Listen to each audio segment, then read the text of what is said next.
सबसे बड़ी बात यह है कि ये जो सत्र शुरू हो रहा है, सरकार विपक्ष का सामना नहीं करना चाहती है।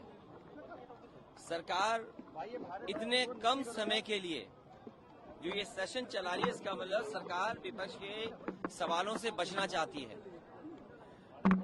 विपक्ष के सभी सवालों का जवाब सरकार दे, इसी से लोकतंत्र मजबूत होगा, इसी से जनता की जो तमाम समस्याएं हैं उनके बारे में जनता को आखिरकार सरकार क्या कर रही है सुनने को मिलेगा। ये जनता के सवालों से सरकार भागना चाहती है, इसीलिए इस सत्र का समय बहुत कम रखा गया है। जिस सरकार ने पहले भी खर्च पैसा न किया हो, जो सुविधाएं देनी चाहिए थी सरकार को, चिकित्सा पूरी तरीके से बर्बाद है। जिला अस्पतालों में इलाज नहीं है, बड़े दावे देते थे मेडिकल कॉलेजेस में, वहां इलाज नहीं मिल पा रहा है। पढ़ाई बर्बाद हो गई है, प्राइमरी स्कूल में कोई एडमिशन लेने नहीं आ रहा है। इंटर कॉलेजेस की दुर्दशा है, वहां कौन सी पढ़ाई कराने जा रही है सरकार। जो ग्रेजुएट बच्चे हैं उनकी कोई सुनवाई नहीं है।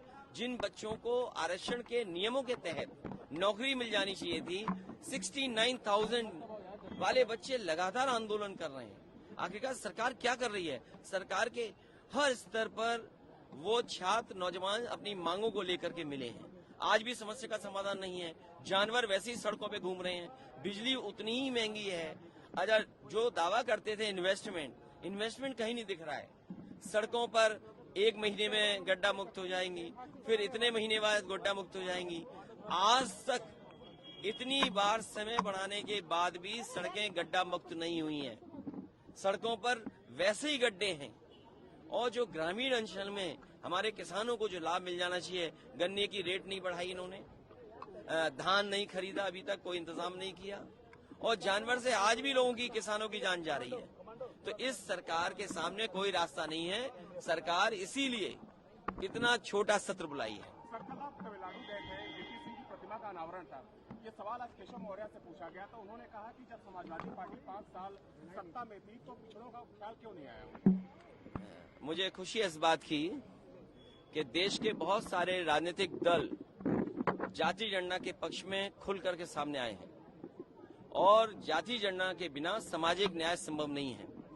सामाजिक न्याय के लिए और सबको बराबर लाने के लिए आरक्षण जरूरी है, और जो बाबा साहब भीमराव अम्बेडकर जी ने संविधान में जो व्यवस्था की है, उस व्यवस्था के तहत ही सब बराबर हो सकते हैं। पार्टी के तमाम विधायक काले वस्त्र में नजर आए, ये इसका क्या संदेश है? ये सरकार का विरोध है, और नई नियमावली का भी विरोध इसलिए होना चाहिए क्योंकि लोकतंत्र को कमजोर करना चाहते हैं। नियम तो इसलिए बने कि जिससे लोकतंत्र मजबूत हो। आखिरकार जनता ने हमें चुन करके भेजा है, हमारी जिम्मेदारी बनती है जनता के सवालों को उठाने का।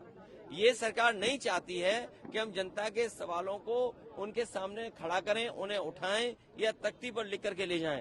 ये किस लोकतंत्र में है कि आप जनता के सवाल नहीं उठा सकते हैं? ये जनता के सवाल न उठें, विपक्ष मुखर होकर न बोले, इसीलिए नियम और पाबंदियां ला रही हैं। इससे लोकतंत्र कमजोर होगा, लोकतंत्र मजबूत नहीं होगा। जो परंपराएं रही हैं, जो लोकतंत्र में मर्यादा है, उसके तहत रह करके हम लोग अपने सवाल उठाएंगे। तो जाति जनगणना का प्रमुख मुद्दा रहेगा इस सत्र में? वो लगातार रहेगा, केवल इस सदन में नहीं, दिल्ली का 24 का चुनाव होने जा रहा, तब भी ये मुद्दा रहेगा। बहुत धन्यवाद आपका।